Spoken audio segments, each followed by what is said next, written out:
the Sulphur Oceans. It belongs to a faction of the Magos Biologists, who rejected the rebellion of Mars. We could examine the remains there, in safety. How many men died to gather it all? 7 men perished in the recovery process, each from a different chimeric disease vector. They were dead before we could get them to an infirmary. And still you wonder why I came to stop you.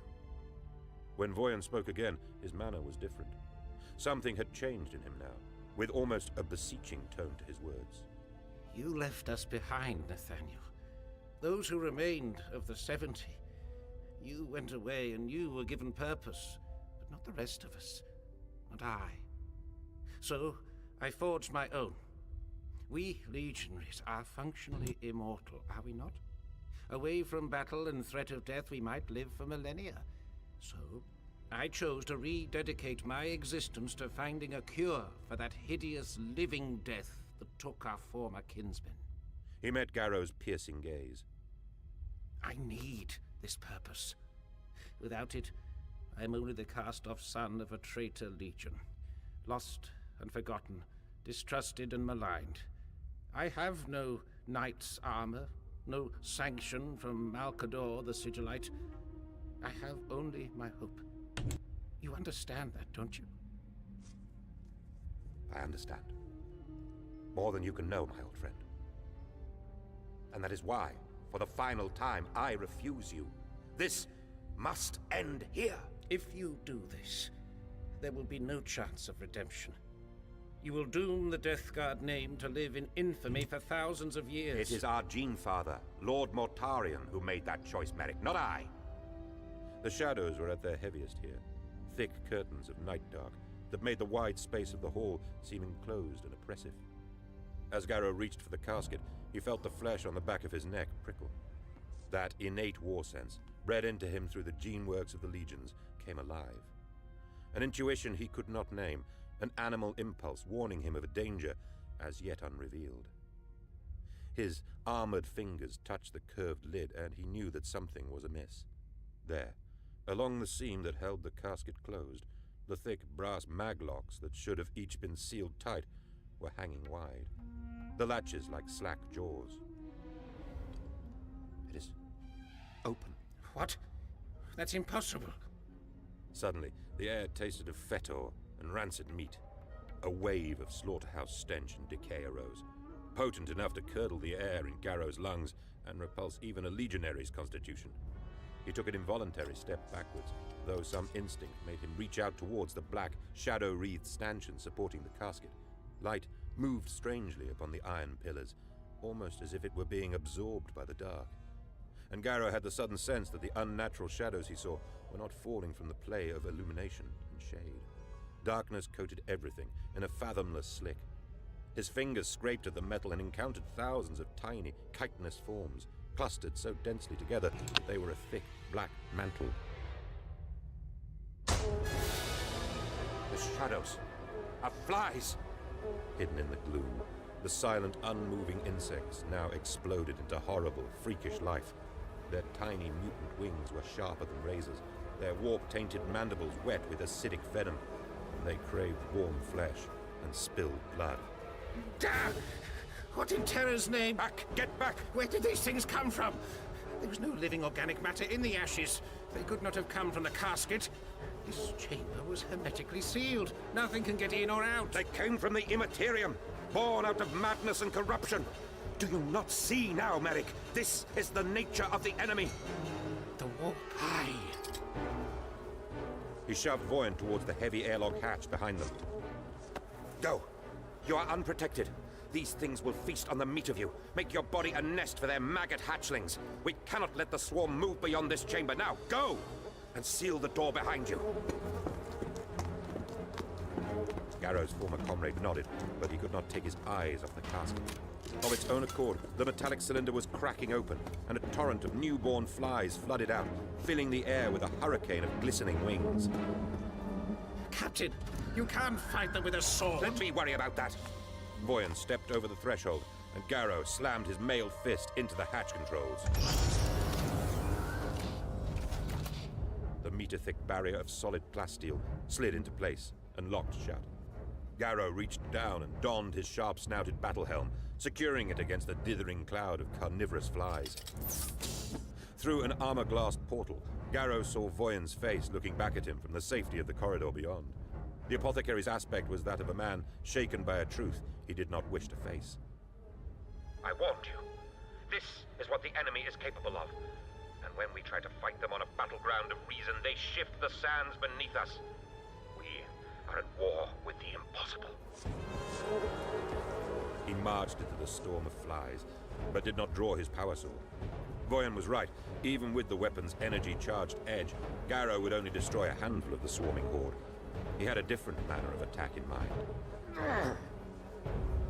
With each step closer to the casket, the density of the flies increased. He heard the scratch and snap of thousands of microscopic fangs biting into the ceramide sheath of his armor. The flies chewed at the flex joints, trying to pierce to the plasteel beneath. They clogged the breather slits of his faceplate with a wet paste of their own crushed bodies. His helmet's glowing eye slits drew them in like moths to a flame, blinding him.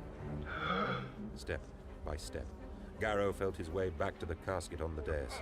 A colossal mass of flies crawled and writhed across the steel surface, acid sizzling from their maws.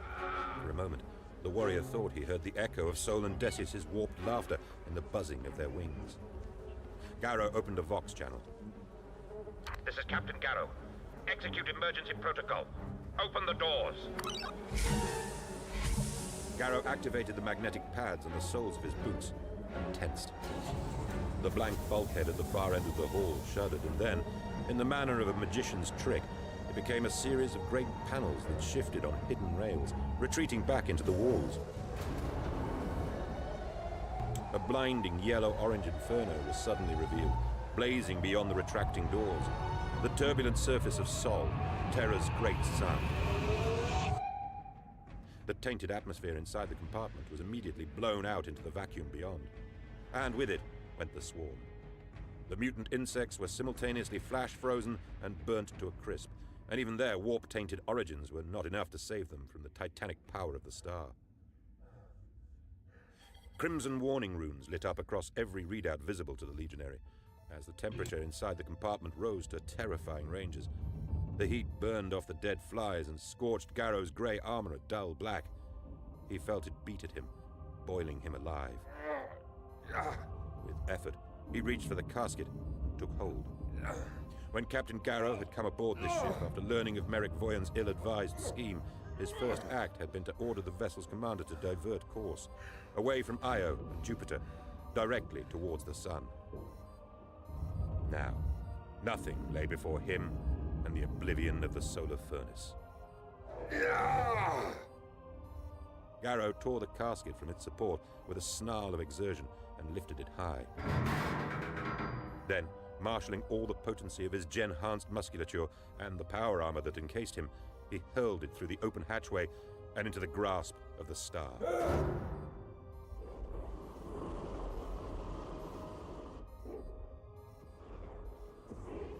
Garrow to bridge. Close it.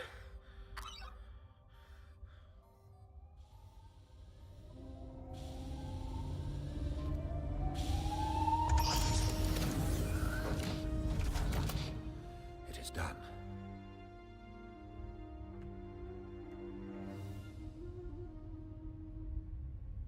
From the corridor beyond, Voyan saw Garrow standing amongst the trace ashes of the burned swarm, and the horror of true understanding at last came to him. All his hopes to search out a cure for the Death Guard's malaise and save his brethren, this need that defined him, it was in vain. For if Garrow was right, if this new war was a thing of demonic powers and foul magics as much as guns and blades, how can a rational soul face that?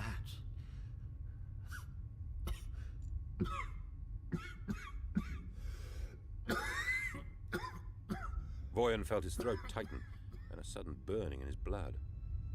A stinging sensation made the flesh of his forearm twitch, and he pulled back the cuff of his robes. There, on his skin, was the reddening mark of an insect bite. And, already forming, a trio of tiny sores.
Horus Heresy, Garrow, Burden of Duty, by James Swallow.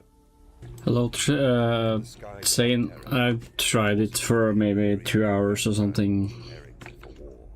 My main focus is PvE. Species turned beneath a haze of ash. The surface pockmarked by colossal city sprawls and hive plexes. It was a clenched fist of iron and stone, and from it rose spindly orbital elevator towers and the thruster trails of heavy transports. The planet was haloed by platforms and way stations of varying size and complexity, littering the low orbit and the gravity-null clusters of the Lagrange points. Ships crossed between them like motes of mercury over black velvet, engine exhausts glowing. A shroud of ever-moving armor turned about Terra. Constructs as large as continents drifting as if they were gargantuan metal clouds. Some were gunnery complexes, little more than free-floating weapons aimed outwards into the void, like cannons atop ancient castle battlements. Others were command and control facilities, staging posts. Shipyards and star docks bristled with battle vessels of every mark and tonnage. Yeah, I guess that's with new weapons. something to think about as well. If you, Habitats of imperial nobles and dignitaries. I can always enable PvP later, so did not protect them from the order of fortification. No one was exempt from the diktat that the Emperor had handed down. Terra was on a war footing, donning her chainmail and sharpening her blades. Watching. Waiting. Out, past the orbit of Luna, secondary and tertiary lines of defense were already in place. Fields of autonomous cannon drones and sensor webs floated in the darkness. Asteroids right now I'm just waiting for the Ember Veil server to go online so I can try out Unreal Engine client. Groups. They prepared for the day they knew would come. The day when the sky would brim with the battle fleets of Horus Lupercal's rebellion. The turncoat war master, first among equals of the Emperor's Primarch sons, had never let his gaze fall from Terra. The planet was more than just the spiritual heart of the Imperium. More than the capital world and origin point of mankind. Pragmatic tacticians could say that a successful war against the Emperor might never even need to reach the light of Sol. But no one truly believed that it would not. Horus would come here. This was his father's house. If he did not burn it or claim it for himself, then he could never claim that ultimate victory. This the Emperor knew full well, and so he made ready. The architect of the fortification was one seemingly born to such a task. Rogel Dawn, most steadfast and unswerving of the Emperor's sons, Primarch of the 7th Legionis Astartes, the Imperial Fists. It was said that Dawn was the greatest master of defensive strategy in the galaxy, and that a stronghold designed by the Fists could never be breached. Horus would put that claim to the test. Dawn oversaw the great reinforcement effort from his flagship and star fortress, the mighty Phalanx. The size of a small moon, it was forced to remain clear of Terra's shipping lanes, for fear that its great mass would exert a tidal pull on the lesser orbitals. Standing sentinel over the ongoing work of the defenses, the Star Fortress was a grand artifice of gold. Ramparts and towers, cathedral-like halls and acres of domes covered its flanks. Phalanx was not only the flagship of the 7th Legion, but also their home, with room for hundreds of thousands of warriors and support serviles in its habitat tiers.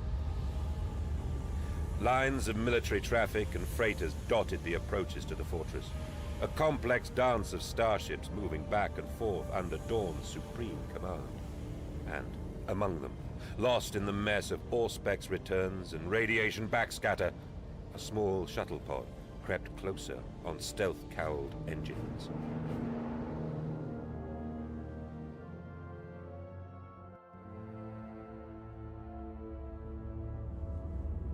The ship was barely worthy of the name. No bigger than a land speeder, the shuttle pod carried only a single occupant, a rudimentary drive system and auto-navigator. What other space remained inside the seamless, scan-resistant hull was packed with sensor baffles and reflex shield devices. Craft such as this were typically deployed by Imperial agents or the killers of the Officio Assassinorum. But in this instance, the passenger was of a markedly different intent. The pod spiraled in towards the hull of the Phalanx. Autonomic systems waiting until the last possible second to fire braking thrusters to slow its approach. Magna grapples extended and drew the pod the last short span toward a service hatch and locked on. Stealth protocols ran from the craft's cogitators, misdirecting the docking sensors and masking the unscheduled arrival. The window of opportunity was only a few moments, but it was enough. Unnoticed by the Imperial fists, an intruder had boarded their vessel. A ghost by any other name. Its sole function completed, the shuttle pod disengaged and drifted away, blending back into the clutter of the space lanes. The lone passenger risked a single communication, a burst transmission message encrypted on a deep-level Vox channel. There would be no reply. One signal alone was enough to chance detection. I'm on board. Proceeding with mission.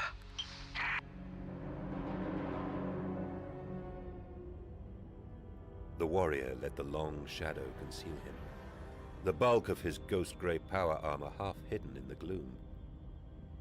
He wore a large, thin robe of metallic material over the armor, giving him the look of a monastic figure out of old legend.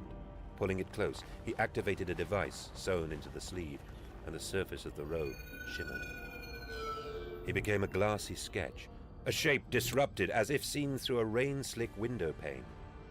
The technology was rare and fragile, but the falsehood could shroud even an armored giant from a passing observer. Beneath the hood, Nathaniel Garrow grimaced.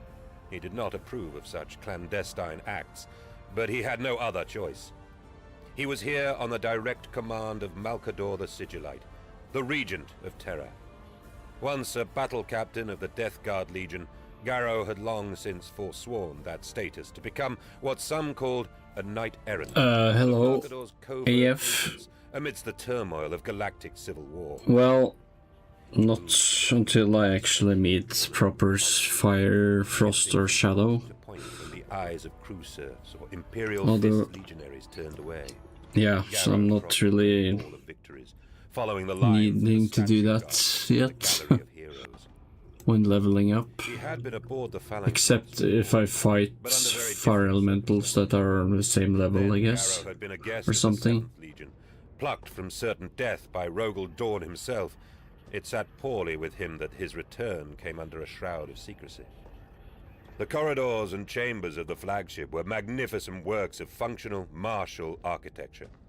Heavy with banners from Hello, 100,000 victories, lined with How are you works of doing art that celebrated this Dawn's morning? Legion and the high ideals of Or the maybe even They were lunch for you now? glorious sight. No. Garrow had no time to admire them. For the duration of this mission, he considered himself in enemy territory and would act accordingly. The only exception he had made to his usual preparation was to come bearing only his sword, Libertas. Garrow had left his bolt gun behind. It signified that he would not, could not, shed blood in the prosecution of this duty. But if he were discovered now, he doubted that the Imperial fists would extend him the same consideration. Careful to remain unseen by his fellow legionaries, Garrow let the falsehood and his training carry him slowly and carefully into the inner halls of the vast starfort. The warrior's objective lay deep inside Phalanx, on the lower decks toward the flagship's gargantuan engine cores. The chamber was known only as the Seclusion.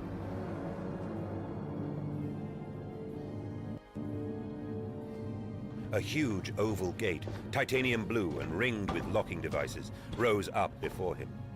Garrow's eyes caught the symbol etched into the metal above the latch, a mailed fist against a white disc, the emblem of the 7th Legion.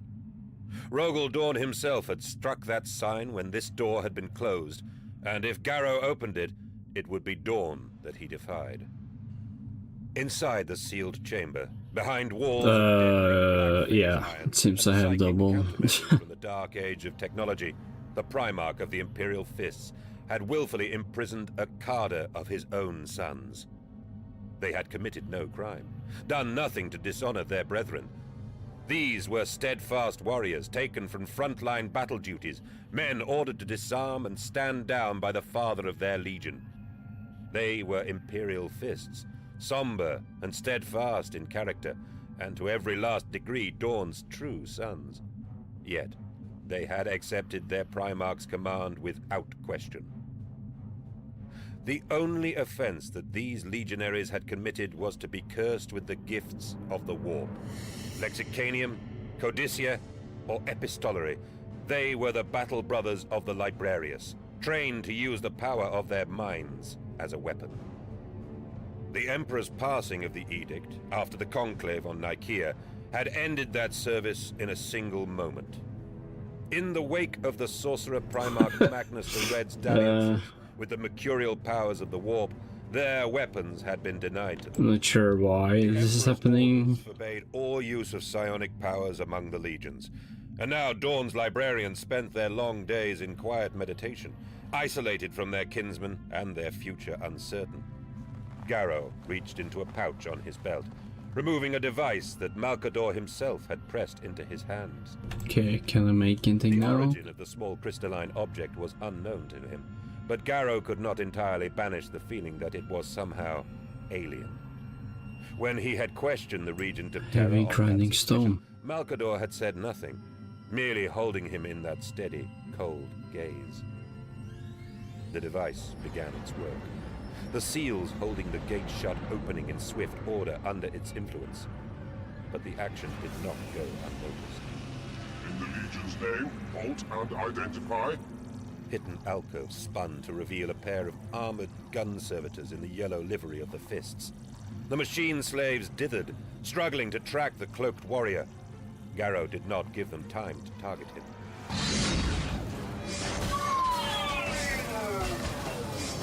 He gave the servitors no opportunity to raise the alarm before he attacked. Their neural cords severed, the mindless machines stumbled and crashed to the deck. Leaving them where they fell, Garrow turned back to the gate as the last of the seals disengaged.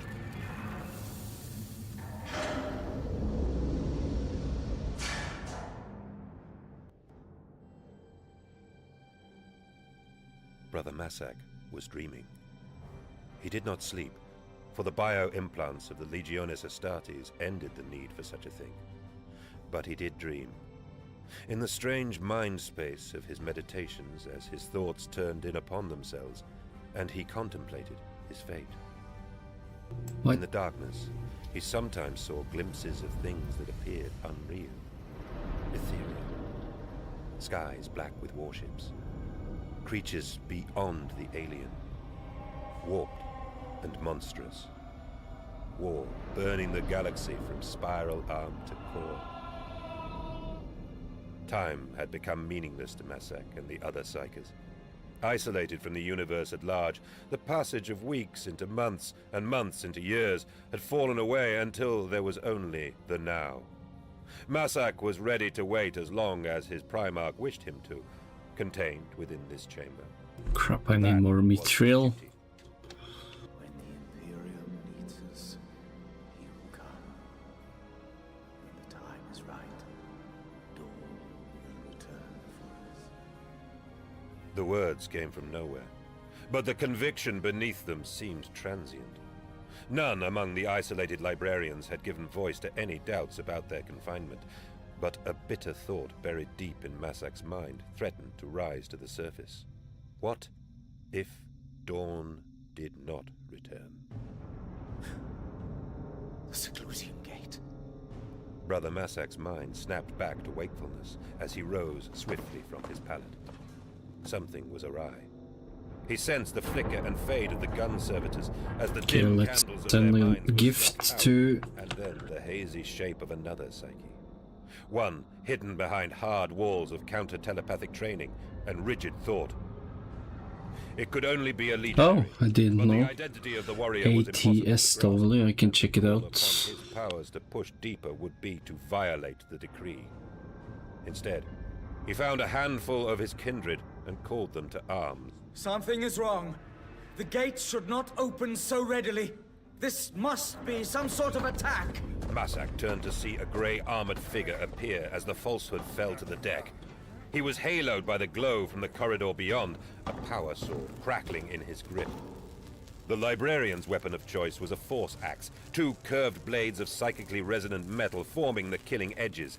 It was in his hand in a heartbeat, and at his side his brothers drew their swords and force rods. You wear no colors or sigil, intruder. Give me your name and legion. Surrender your sword. And if I do not, those weapons in your hands are but cold metal without your psionic power to charge them. They will be enough. Come with me, and we need not cross blades at all. You do not command us. Now surrender your sword. I do not wish to fight you, but I will not give up my weapon. Then you will pay for your trespass.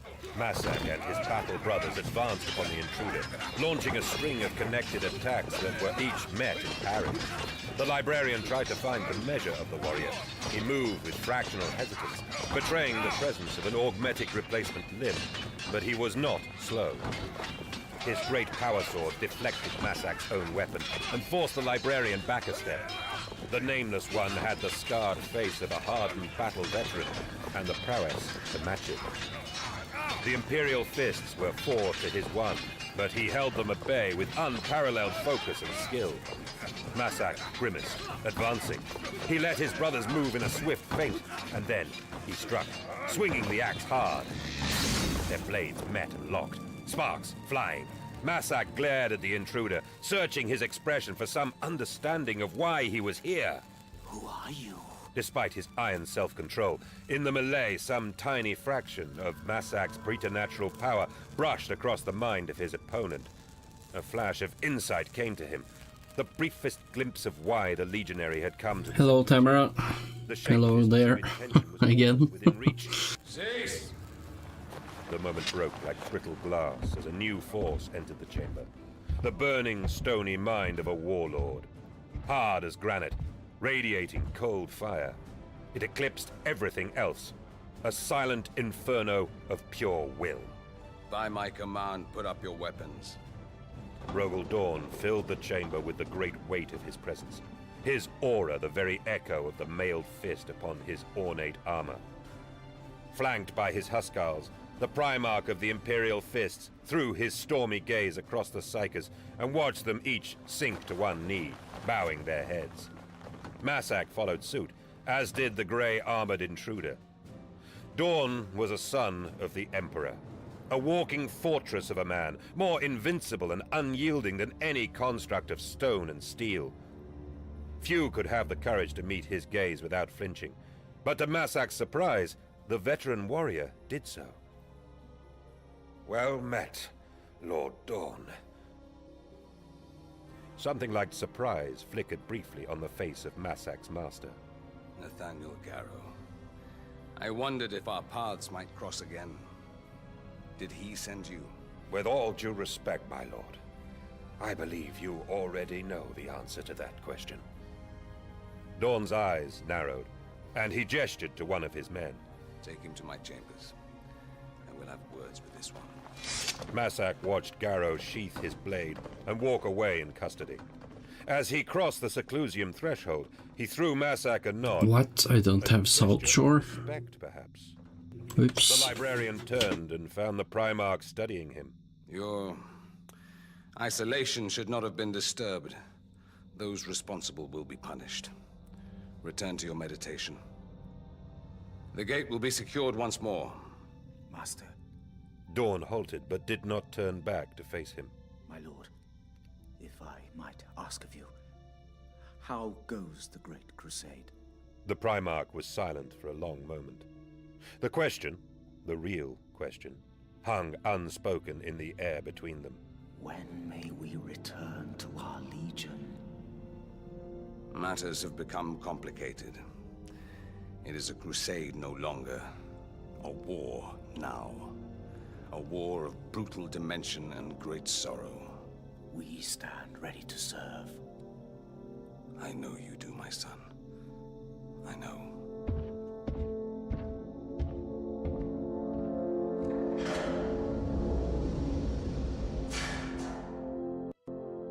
Garrow looked around, taking in the scope of the Primarch's Sanctorum once again. The ornate chambers atop the highest of the Phalanx's towers commanded an impressive view of the Star Fortress. The wide oval space seemed now like an arena, and he a sacrifice sent to perish upon its azure floor. He sensed a presence behind him. Do you recall what happened the last time we stood together in this room? I watched the Eisenstein meet its end. After that? Garrow stiffened. It had been here that he had first revealed to Dawn the facts of Horus's betrayal. His reaction had been that of any loving brother. First denial, and then great anger, severe enough that Garrow had feared for his life. Considering his words carefully, he turned to face the Primarch. I brought you a hard truth. The burden of my duty... As I recall, you asked me if I was blind. And perhaps I was. But no longer. I see clearly now. I must, so that my duty can be completed. The Emperor has charged me with the defense of Terra and command of all his armies. That is my burden. I am now War Master in all but name. Dawn loomed over him, his eyes glittering like shards of flint. I know what you are, Garrow. I know of Malcador's plans and his secret endeavors. I know that you and that old wolf Cruz are now his agents. The Sigillite uses you to gather material and to recruit men, many of them psychers, for reasons as yet unrevealed. And all of it in apparent defiance of the Emperor's commands. The Primarch's heavy gauntlets closed into fists. That ghost armor you wear, with Malcador's brand upon your shoulder. It may give you leave to go where you wish elsewhere in the Imperium, but not here. The Phalanx belongs to the 7th. You do not come to my domain in stealth and expect no censure. You will explain yourself to me. He raised his hand to point at Garrow. Or this time, I will not hold back when I strike you. I mean no disrespect, my lord. But my mission cannot be revealed, even to you. You owe your life to me, Garrow. It was the Imperial Fist that rescued you and your men from deep space. You were adrift and facing certain death. Have you forgotten that so readily? I forget nothing, my lord. True enough, I know the full weight of the debt I owe you, but my duty to the Sigillite is greater still. What duty can require you to steal aboard my ship like a thief, break my commands, and disturb those whom I hold in isolation? We have already recovered your pod, Garrow. How are you going to escape? What did you want with the librarians? You will answer me. Garrow breathed deeply, steeling his courage to openly defy the Primarch. I regret that I cannot, my lord. For a long moment, Garrow feared that Dawn would make good on his threat and strike him to the deck. But then, the Primarch stepped back, his aloof rage simmering. I do not accept your refusal. You will remain a prisoner aboard Phalanx until such time as you decide to provide me with the answers I have demanded. Here you will stay, if need be, until the stars themselves burn cold. Before he could summon his guards to escort Garrow away, the Sanctorum's doors opened of their own accord. Master, forgive my intrusion, but I must speak with you. Brother Massac, I did not grant you permission to leave the Seclusium. Return there at once. I shall. But first, I must beg this audience with you. The intruder, Garrow. I know why he is here. Dawn's narrow gaze turned its full, withering power on his son. Explain yourself. I can sense the truth he is hiding. It lurks beneath the surface of his thoughts. With your permission, I can reveal it. The Primarch's arms folded across his golden chest plate. You dare suggest the use of psychic power? You know better than any Imperial Fist that my father forbids it! But even as he said the words, Garrow saw the conflict in Dawn's eyes. Even as he knew he was honor-bound to follow the Emperor's edict, he could never ignore the great value of a Psyker as a weapon of war in the arsenal of the legions. He can hide nothing from me, Master. If only you will allow me to put Garrow to the question. I will not defy the Edict of Nicaea. But you will. Even the smallest exercise of warp-born power is defiance. It opens the door to misuse, just as my brother Magnus misused it. No. The Imperial Fists are loyal to the Emperor in all things. My father's decision is the final word. If I may speak, I would offer a compromise, Lord Dawn. Speak. I will hear you. The librarian's instincts are strong, and they are correct. I came here for him. I will reveal Malkador's orders, but to Brother Massac, and no other. He will know if I am truthful. And if I refuse? Then, my lord, as you say, you will have my company until the stars burn cold. The interrogation chamber was no larger than the interior of an armored transport. Dull, featureless metal walls rose up to a ceiling studded with lumen orbs. A sluice grate in the center of the floor betrayed the spilling of blood that had often occurred here. Garrow and Massac stood opposite one another across the empty room. The former Death Guard was impassive, and as still as a statue. The Imperial Fist studied him, watching his face almost in South now. Micro-expression that might reveal Garrow's true intentions. Are we being monitored? No. Even the Primarch cannot hear us in this place. Whatever you have to say to me, it shall be between us alone. Garrow nodded. Tell me about the dreams, Massac.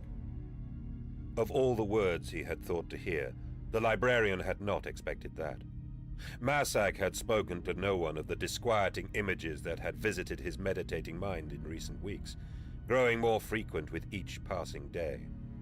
I do not dream. We all do, kinsman. Perhaps not in the way that common men think of it, but we dream. And you, with your abilities, you dream very differently indeed. You haven't spoken of it, have you? No. Yet the Sigillite knows. And so do I. It troubled Massac greatly to know that his thoughts were open to others. But then Malkador was known as the greatest living Psyker in the galaxy after the Emperor of mankind, and it was said any mind was as an open book to him. I have dreamed of the skies of Terra filled with black warships, a baleful eye emblazoned upon them. Legions of malformed horrors in league with traitors laying waste to the planet. Atrocities, creatures the like of which have never been seen before in mortal realms. Demons. That word is good enough. They are no mere fancy, no trick of the mind. They are real. With blunt, steady words, Garrow told the librarian of the insurrection spreading under Horus's hand. He revealed the whole bloody truth of it to him, seeing first shock, then revulsion, and finally fury warring across the legionary's face. I have fought these creatures, seen them born from the flesh of the dead. Your visions are... The future, then? A possibility. What you have seen is why I'm here. Garrow took a step closer, his manner sobering. The Sigillite sent me to retrieve you. Malkador seeks men of strength and honor for an endeavor that will defend the Imperium against such threats for millennia to come. He chose you, Massac. He chose you for a duty that goes beyond your loyalty to Rogel Dawn and the Imperial Fists. The Grey Warrior offered his gauntleted hand. Come with me, kinsman. Your seclusion will be at an end. Your power will be returned to you. Brother Massac looked down at Garrow's outstretched hand. He knew what the offer meant. A chance to end his isolation, to be useful again, to fight for the Imperium. But he shook his head, turning away. Okay guys, I'm gonna stop here for now. I need to make some dinner soon. And thank you for watching.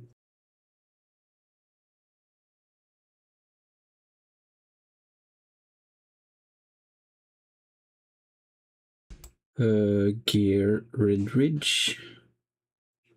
What do you mean, gear in Red Ridge? Time for bed.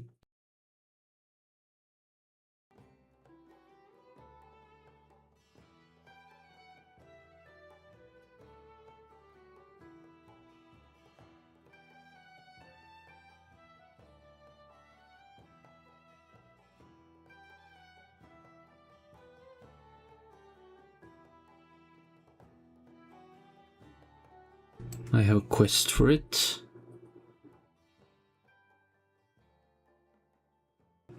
I do. Oh.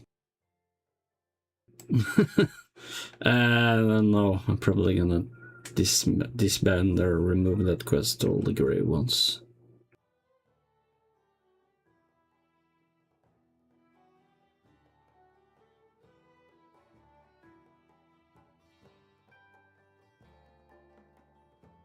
Well, see you later, guys and girls.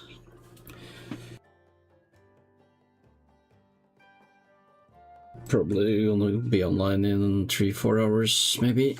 So yeah, thank you, until next time.